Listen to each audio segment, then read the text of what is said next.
pang ka-emergency broadcast agud madulong sa kahanginan ang mga labing importante nga impormasyon kag mga tikang angot sa mga isyu nga nagahangkat sa aton kasubong sang COVID-19, dengue, suicide, malain nga tiyempo kag uban pa. Pinaagi sini mahatagan man sang kahigayunan nga makapangalagad sa kahanginan ang mga ahensya kag opisina nga may direkta nga kaangtanan kag ihibalo angot sa mga ginatalakay nga mga topiko. Ining temporaryo nga pagpalayag sarang ninyo mabatian sa tagsa kaadlaw alas 7:30 sa aga tubtob alas 9 sa gabi. 88.1 Kadere FM.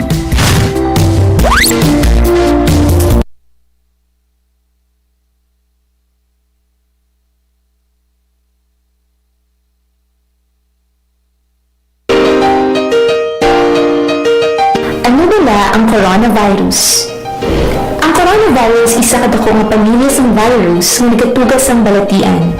Ini nagasugod sa simple nga kataro tugtog nga mga seryoso ini nga infeksyon kasubong sang una sang Middle East Respiratory Syndrome ukon MERS-CoV kag sang Severe Acute Respiratory Syndrome ukon SARS. Sa mga delikado kag grabe nga mga kaso sang coronavirus, ini mahimo nga mangintunaan sa pneumonia, acute respiratory syndrome, problema sa bato, kag mahimo magresulta sa kamatayon. Ano ang mga sintomas ng coronavirus?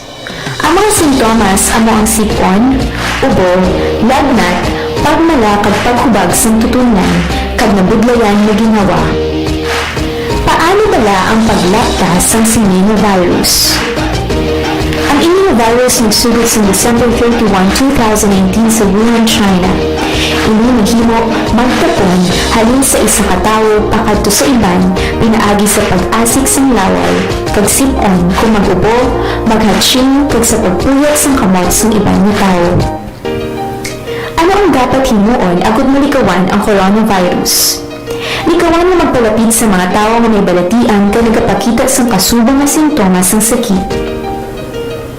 Hindi magdupla sa bisang diin lang. Likawan ang pagtandog sa mata, ilong kag bibig. Permi na maghugas ng mga kamot. Tapna ng ilong kag bibig kung mag-ubo o kung maghatching gamit ang tissue o kung panyo. Likawan na maggadto sa mga mataw na lugar kasubong sa malls, sinihan, terminals kag airports. Kung may mabatsagan ng sintomas, magpakonsulta girayon sa pinakamalapit na health center sa inyong lugar.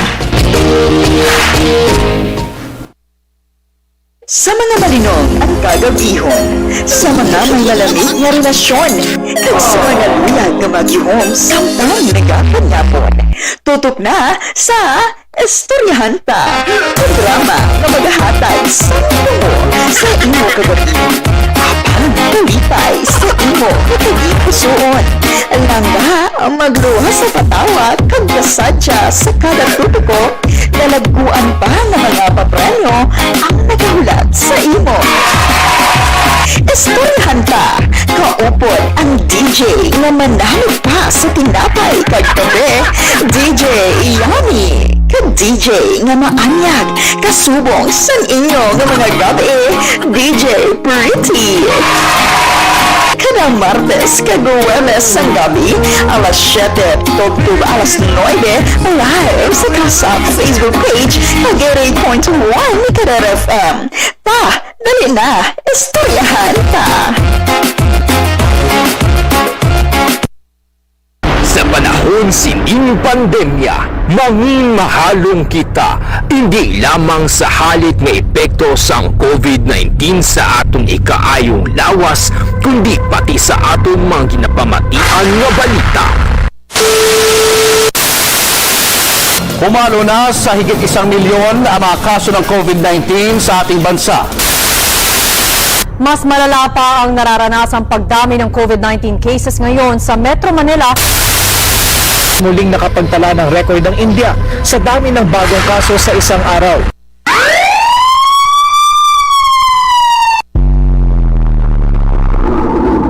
Para sa mas komprehensibo nga pagbalita, mas detalyado nga pagparagwag sang impormasyon kag mga detalye tuhoy sa COVID-19 nga gikan sa maid-id nga pagtuon. Casac Special Coverage. Casac Special Coverage. Igadulong sa inyo sang inyong mga kaalagad sa kahanginan. Alagad Maidorias kag alagad Real de la Rosa. Casac Special Coverage. Mabatian live sa Casac Facebook page at 88.1 Kader FM. Lunes tubto Biyernes alas 4:30 tubto 5 sa hapon. Casac Special Coverage. Casac Special Coverage. Ang alagad nyo sa pagtuo kag pagserbisyo sa tawo.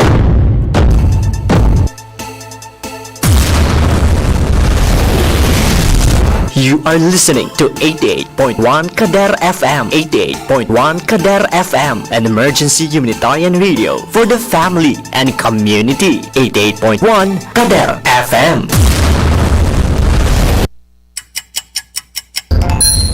Oras sa 88.1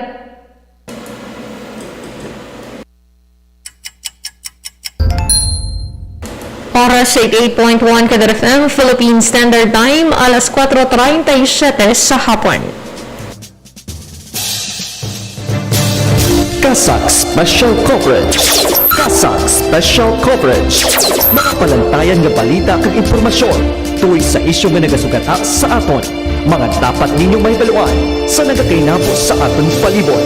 Igadulong sa inyo sa tingok nga porsa sa Capiz Archdiocesan Social Action Center kag sa 88.1 Kader FM. Casac Special Coverage. Casac sa inyo sa tingok nga porsa.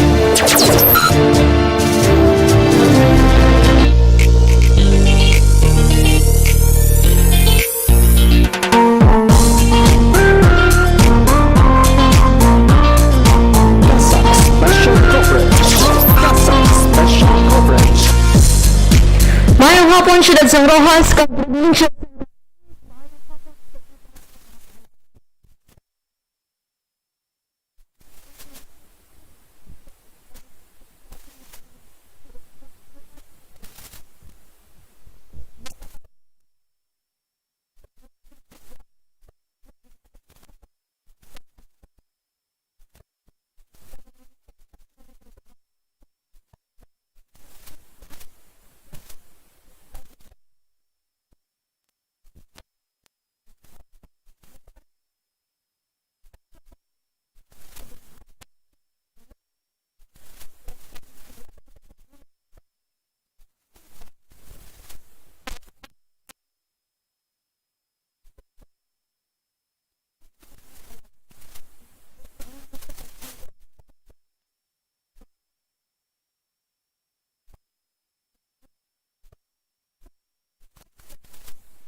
Casac Special Coverage.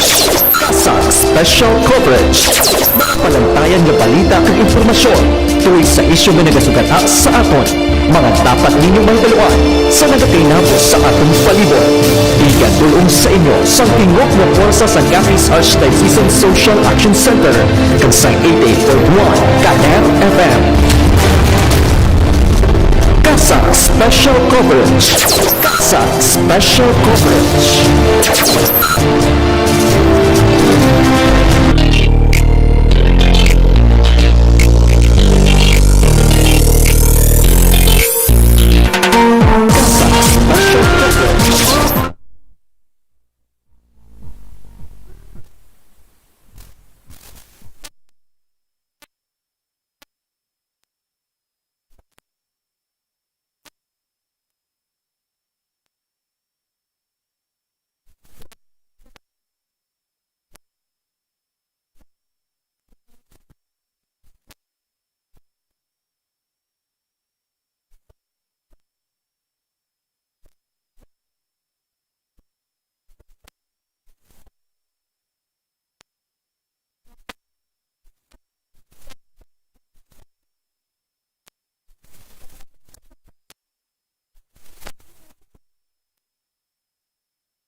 COVID-19 na naman. Mayang hapon, Nanay.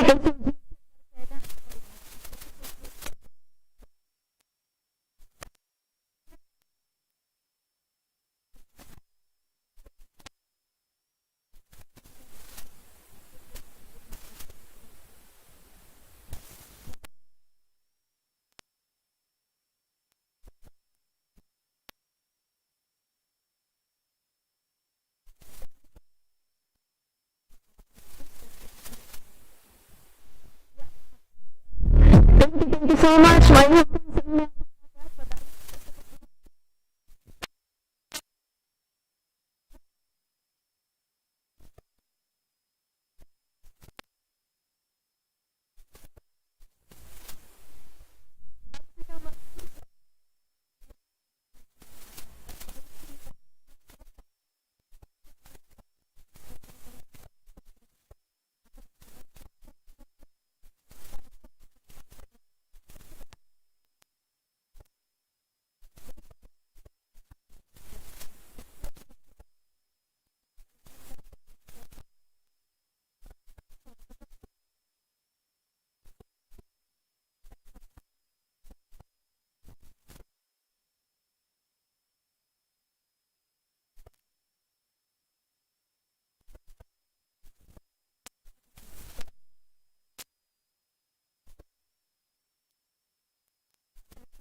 Casac Special Coverage. Casac Special Coverage. Sa pinakauli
Special Coverage.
Ano ba ang coronavirus?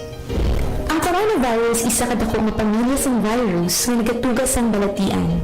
Ini nagasugod sa simple nga kataro, tugtog nga mga seryoso ini nga infeksyon, kasubong sang una sang Middle East Respiratory Syndrome ukon MERS-CoV, kag sang Severe Acute Respiratory Syndrome ukon SARS. Sa mga delikado kagrabe nga mga kaso sang coronavirus, ini nahimo na mangintunaan sa pneumonia, acute respiratory syndrome, problema sa bato, kag mahimo magresulta sa kamatayon.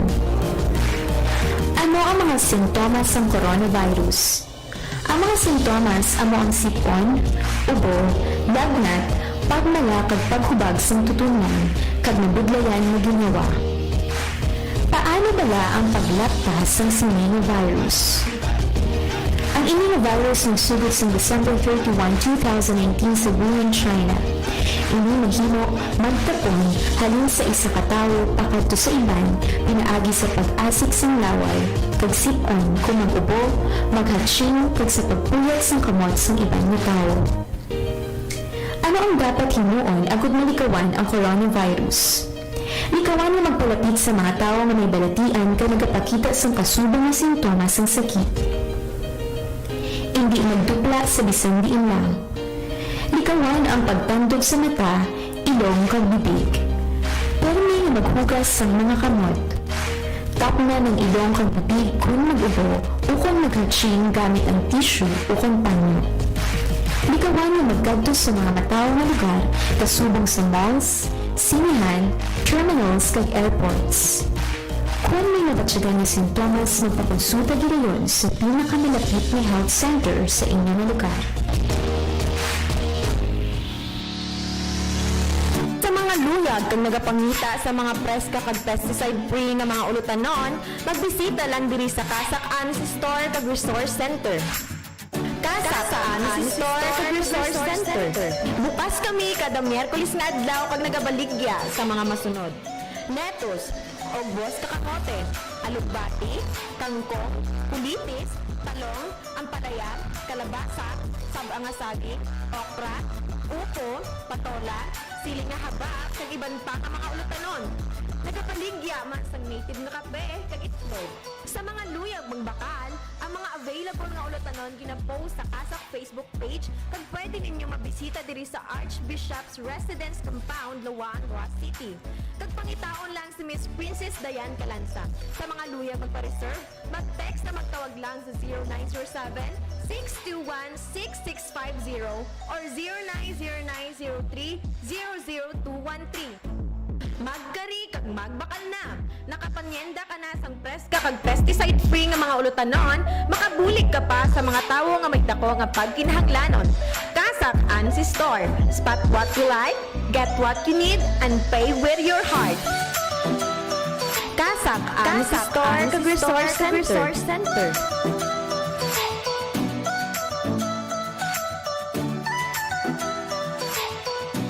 Bakit kailangang magpabakuna? Bakit nga ba vaccination? Ang pandemyang ito ay kumuha ng maraming buhay at patuloy pa nitong nilalagay sa peligro ang buhay ng nakakarami. Pinahina din nito ang ating ekonomiya at maraming Pilipino ang nawalan ng trabaho dahil dito. Sa pagkatuklas ng bakuna laban sa COVID-19, nagkaroon tayo ng oportunidad na malabanan ang pandemyang ito. Sa tulong ng mga bakuna, ay may iwasan natin ang sintomas ng impeksyon at posibleng maiwasan din ang malalang impeksyon at matigilan ang pagkalat nito. Gayunpaman, gaya ng iba pang mga bakunang ginagamit sa nagdaang dekada, ang abilidad nitong protektahan ang ating komunidad ay tataas lamang kung hindi bababa sa 70% ng ating populasyon ay bakunado. Halimbawa, kung ang iyong barangay ay mayroong 100,000 katao, hindi dapat bumaba sa 70,000 ang dapat mabakunahan upang matiyak na proteksyon ang buong komunidad. Kaya ating tandaan, ang pagbabakuna ay hindi lamang para sa iyo o sa iyong pamilya. Ito ay para din sa iyong barangay, lungsod at probinsya. Aling mga bakuna ang gagamitin sa Pilipinas? Sa ngayon, may limitadong supply ng bakuna sa buong mundo. Sa katunayan, halos 80% ng stock sa buong mundo ay nabili na ng mga mayayamang bansa. Dahil dito, walang iisang kumpanya ang maaaring mag-supply ng 110 million na bakuna sa Pilipinas, kaya naman nakikipag-usap ang ating gobyerno sa 7 manufacturers. Sinisiguro natin na ang mga bakuna nito ay makakatanggap ng Emergency Use Authorization at kung may EUA sila, doon lamang sila bibilhin at gagamitin ng ating gobyerno para sa ating vaccination program. Nagbibigay ang EUA ng assurance o katiyakan na ang bakuna ay dumaan sa masusing pagsusuri at nirerekomenda ng mga independent na eksperto sa atin. Hindi mo rin kailangan mag-alala. Ang bakuna laban sa COVID-19 ay hindi magbibigay sa iyo ng COVID na sakit. Magkano ang babayaran ko para mabakunahan? Ibibigay ng gobyerno ang bakuna ng libre. Wala kang dapat bayaran para magpabakuna. Sino ang unang makakapagpabakuna? Dahil kailangan nating masiguradong patuloy na makakapagtrabaho ang ating health system para maalagaan tayo, ang mga medical frontliners ang unang makakatanggap ng bakuna. Susunod dito ay mga eligible na senior citizens dahil sila ay nasa greatest risk ng severe infection o kamatayan. Alam natin ito dahil sa ating lokal na datos na mas mapanganib ang COVID-19 sa mga matatanda. Ang pagkakasunod-sunod na kung sino ang unang makakatanggap ng bakuna ay natukoy sa tulong ng mga eksperto. Kailan at saan ka dapat magpabakuna?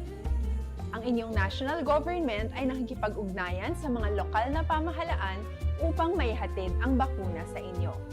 Ang lokal na pamahalaan or LGU nyo ang maghahanda ng pagpaparehistro at pag-ayos ng schedule ninyo sa pagpapabakuna.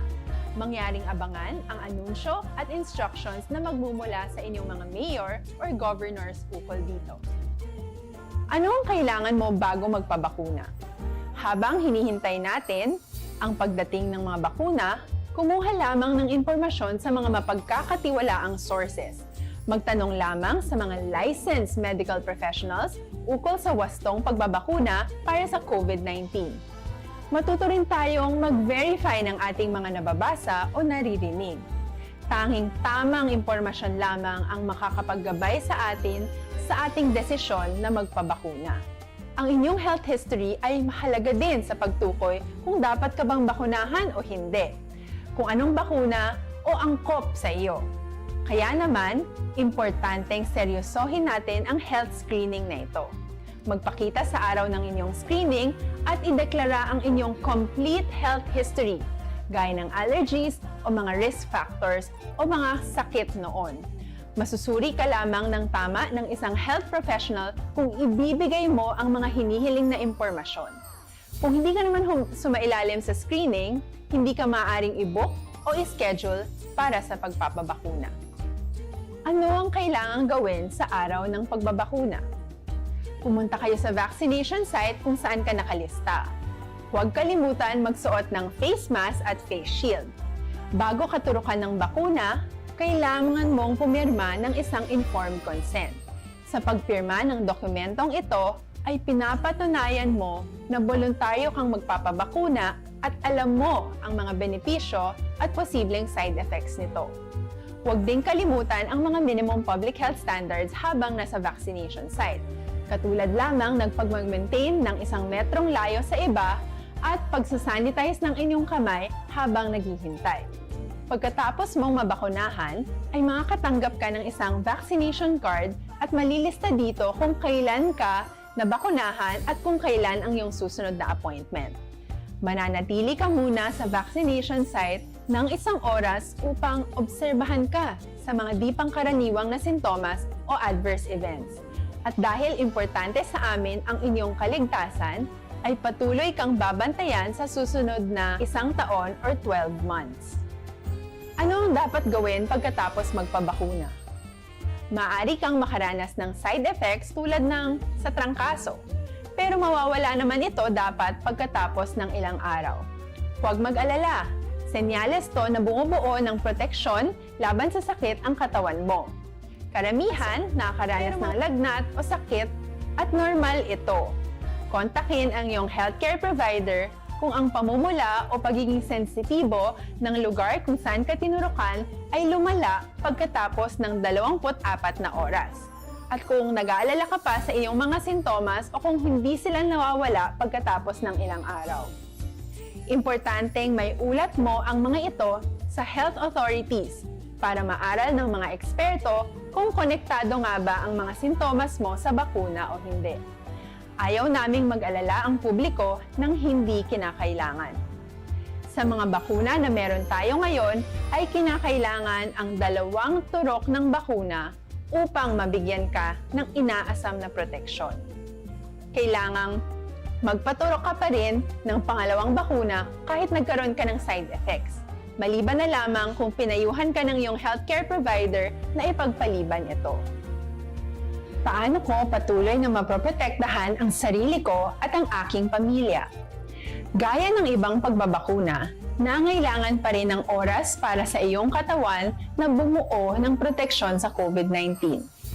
Pero tandaan, ang pagbabakuna ay isa lamang sa maraming mga solusyon laban sa pandemya. Kailangan pa rin natin magpatuloy sa pagsuot ng mga face mask, pagsunod sa 1 meter physical distancing, pag-iwas sa mga kumpulan, at madalas na paghugas ng kamay upang maprotektahan ang inyong sarili at ang inyong pamilya. Paano natin masisiguro na ang ibabakuna sa atin ay tunay at mabisa? Ang mga bakuna ay biological products at sensitibo ang mga ito. Maari lang itong magbigay ng proteksyon sa atin kung sila ay authentic o galing sa totoong manufacturer at kung sila ay naita-transport o nahahatid mula factory hanggang vaccination site sa tamang temperatura. Hindi pwedeng masyadong mainit o masyadong malamig. Kung hindi, pwedeng masira ang bakuna at hindi na ito magiging epektibo. Bagkus, pwede pa itong makasama sa ating kalusugan. Kaya naman, siguraduhin natin na ang bakunang iyong matatanggap ay nagmula sa lehitimong manufacturers at naihatid sa tamang temperatura. Tara, sa Vida Vaccination! Paano?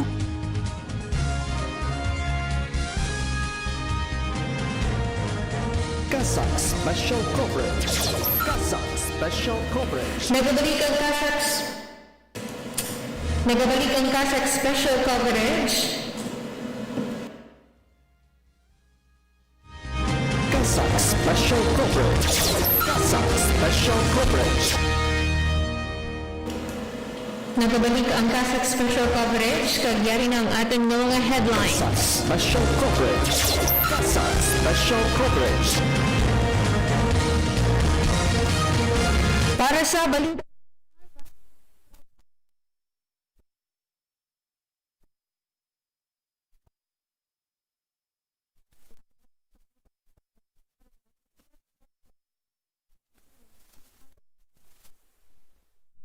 Casac Special Coverage. Samtang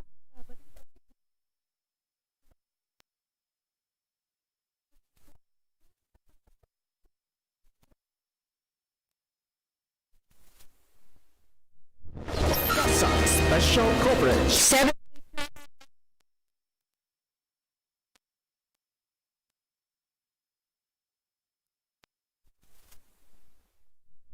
Casac Special Coverage. samtang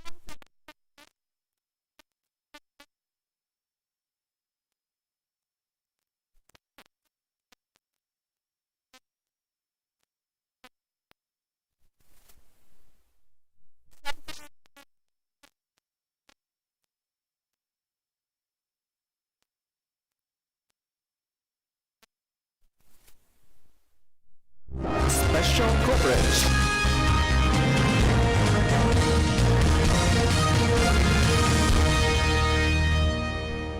para sa dito.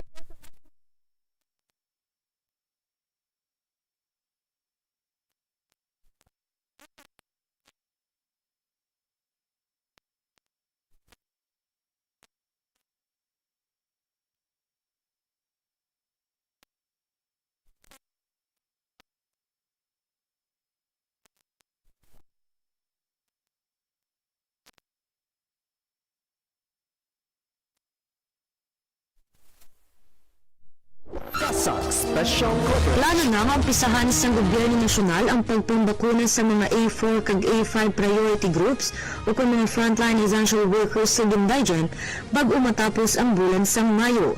Suno kay Vaccination Cardinal Advincula Jr.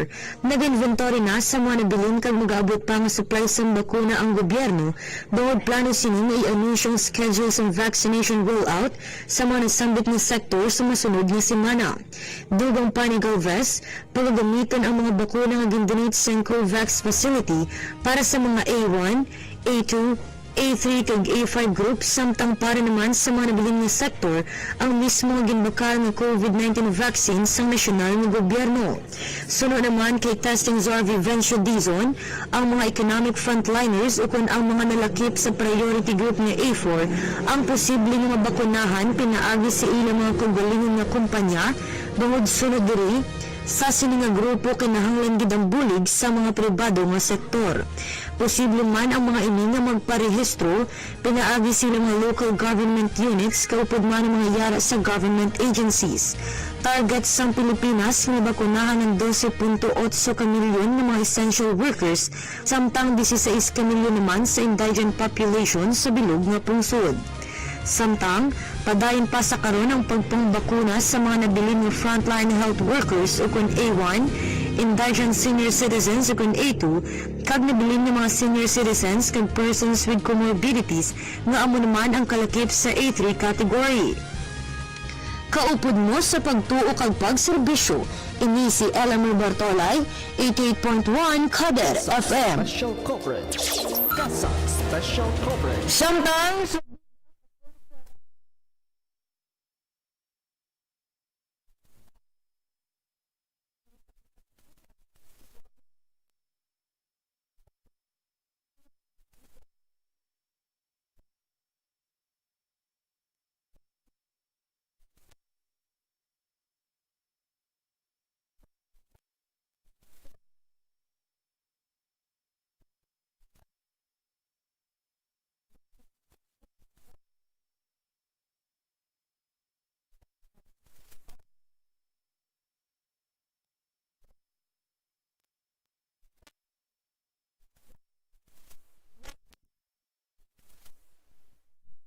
Wala sa mangin dako nga epekto ang pagpataas sang quarantine classification sa siyudad sang Iloilo. Ini amo ang pahayag ni Iloilo Governor Arthur Defensor Jr. sa request nga liwat nga ipahamtang ang siyudad sa idalom sa Modified Enhanced Community Quarantine. Matandaan nga nagsulat si Iloilo City Mayor Jerry Tranyas, si National Interagency Task Force o ng NITF sa hinyo nga sa liwat sa pagpaidalom sang siyudad sa Modified Enhanced Community Quarantine kay bangod sa pagpadayon nga pagsaka sang kaso sang COVID-19. Dugang pa diri, preparado na ang executive order sang alkalde sa oras nga maapurbahan nini sang NITF. Suno kay Defensor, ang mangin epekto lamang sa MECQ ang pagdumili sa mga social gatherings kag ang paglimit sa capacity sa mga establishmento sa syudad. Pagpatag sini, hindi man maapektuhan ang travel sa probinsya kag pagsulod sa syudad. Dugang pa sini, wala man sing istrikto nga home quarantine sa idalom sang MECQ. Rason nga, hindi man sa gihapon nga punggan ang paghulag sa mga tao kasubong sa mga nagapanrabaho nga makinahanglan gid nga magwa sa ila nga mga mabalay. Samtang nagpagguha sang executive order si Defensor para sa mga local government units sa probinsya sang Iloilo ukon ang pagpasangkad sa prevention, detection, isolation, treatment kag reintegration agud nga malikawan sa liwat ang pagsipa sang kaso sang COVID-19. Nagapanumduman sining ang publiko sa paglikaw sa mga super spreader nga mga aktibidad kasubong lamang sang kasal, bunyag kag fiesta. Sa ila datos sa probinsya sang Iloilo, nakabalhag na sila sa masubra sa ismil ka mga kumpirmado nga kaso sang COVID-19. Kag kung sa din masubra diri 5,800 ang mga nag-ayo, kag 178 ang ginbawian sang kabuhi, samtang 590 naman ang mga aktibo pa nga mga kaso. Kaupod mo sa pagtuo kag pagserbisyo ini si Kalagan John Reyes de los Santos, 88.1 Kader FM. Casac Special coverage. Casac Special coverage. samtang sa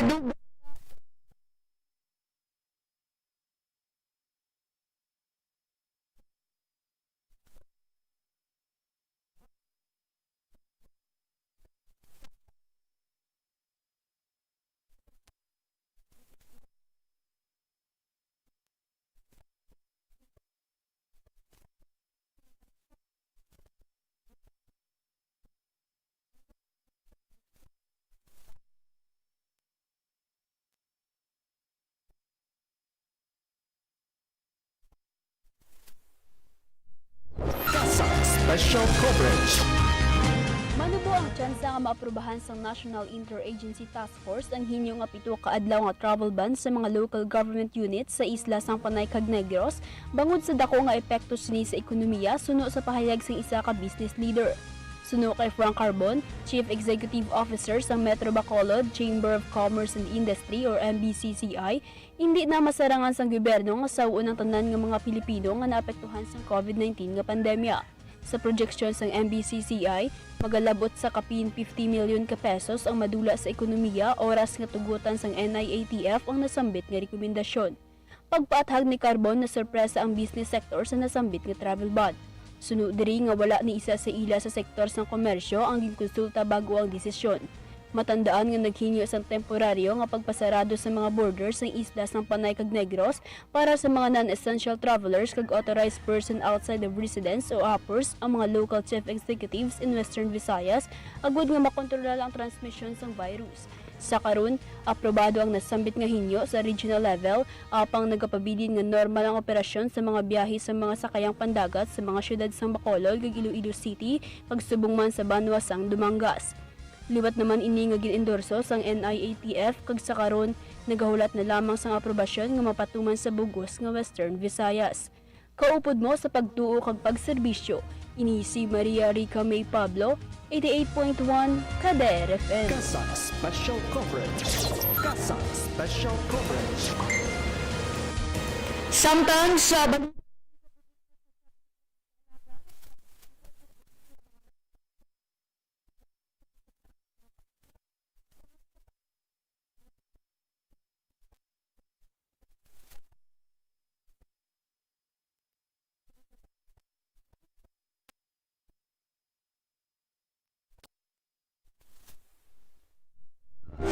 Special Coverage. Liwat mo nagapangayo sang kooperasyon ng pila ka mga medical frontliners sa Capiz bangod sa makabig maka-alarma nga pagsaka sang kaso sang COVID-19 sa probinsya. Sa opisyal nga Facebook post ni Dr. Jocelyn Mosquete, presidente sang Capiz Medical Society, nagahinyo ini nga kuntani sundon sang publiko ang mga ginapatuman nga mga safety protocols batok sa virus bangod liwat na naman nga nagtaas ang mga pasyente nga na-admit sa mga ospital tugas ang COVID-19 nga balatian. Dugang pasini, sa karon halos wala na sang sudlan ang mga emergency room sang mga ospital bangod puro na lamang COVID-19 patients ang mga na-admit kag nabudlayan na ang mga medical frontliners kag healthcare workers sa nagatinaas nga numero sa mga nalatnan. Nagpaandang pa ini nga posibleng matabo sa Capiz ang padayon nga nagakatabo sa karon sa NCR kag India kung sa diin nagkolaps na ang mga healthcare system bangod sa hindi makontrolar nga kadamuon sang kaso sang nasambit nga balatian. Samtang sunod naman kay City Councilor Dr. Cesar Yap Jr. sa pananawan sini yara na sa kritikal nga level ang estado sa siyudad sang Rojas ka probinsya sang Capiz bangod sa nagatinaas nga kaso sang mga individual nga nalatnan sang COVID-19. Sunod pa diri, ginaalarma na ang mga doktor sa mga nagkatuhay ng mga ospital samtang halos puno na ang mga emergency rooms bangod sa padayon nga pagbaton sang COVID-19 patients. Parehas ang panawagan sa mga nasambit ng mga medical frontliners nga padayon kag strikto nga sundon ang mga public minimum health standards. Panumdum sa mga ini, likawan ng mga okasyon nga ginakabig super spreaders, magsukusok sang face mask bisan susulod sang atong panimlay para sa atong proteksyon, magdistansya sang hindi magtubo sa 2 ka metro kag hindi na magwa sa balay kung hindi man lamang importante ang transaksyon. Kaupod mo sa pagtuo kapag serbisyo, John Kenneth Fabrigor. Special Coverage.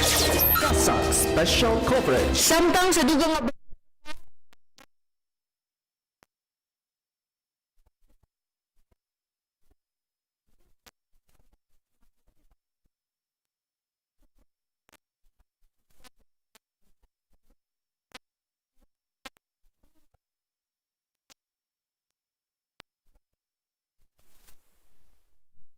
Casac Special Coverage. nagpatigayon sa sila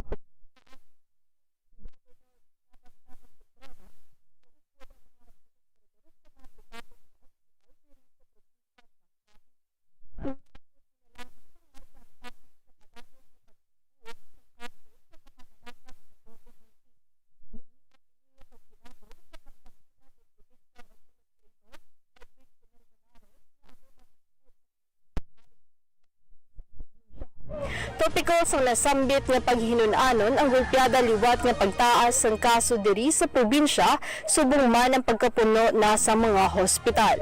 Nanging bukas man ang gobernador sa mga suhestyon kag hinyo sini ang padayon nga pagkooperar sang tagsa-tagsa agud malampuwasan ang panghangkat nga dala sang pandemya.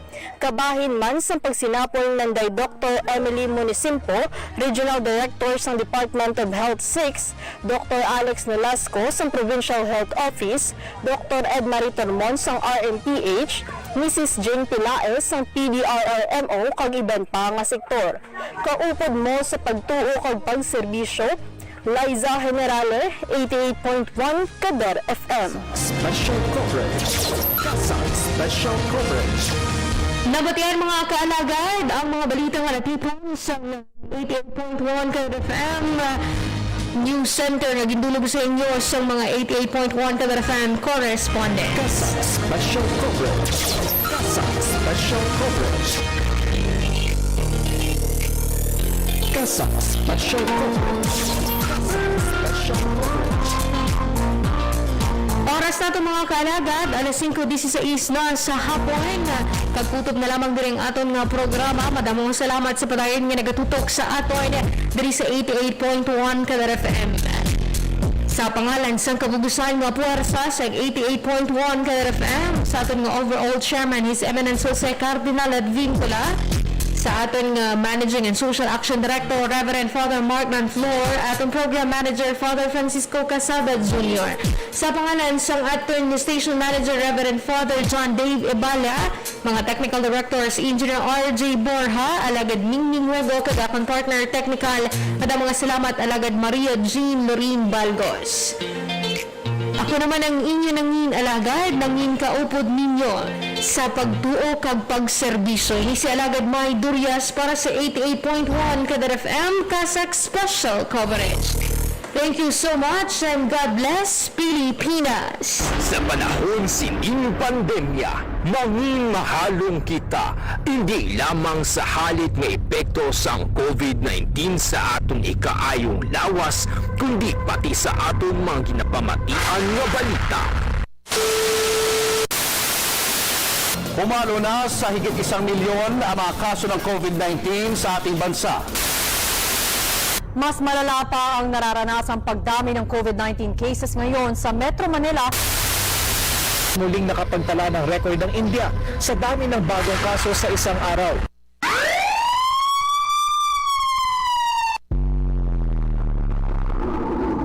Para sa mas komprehensibo nga pagbalita, mas detalyado nga pagparagwag sang impormasyon kag mga detalye tuhoy sa COVID-19 nga gikan sa maid-id nga pagtuon. Casac Special Coverage. Casac Special Coverage. Igadulong sa inyo sang inyong mga kaalagad sa kahanginan. Alagad May Durias kag alagad Real de la Rosa. Casac Special Coverage. Mabatian live sa Casac Facebook page kag 88.1 Kadar FM. Lunes tubto Biyernes alas 4:30 tubto 5 sa hapon. Casac Special Coverage. Casac Special Coverage. Ang alagad nyo sa pagtuo kag pagserbi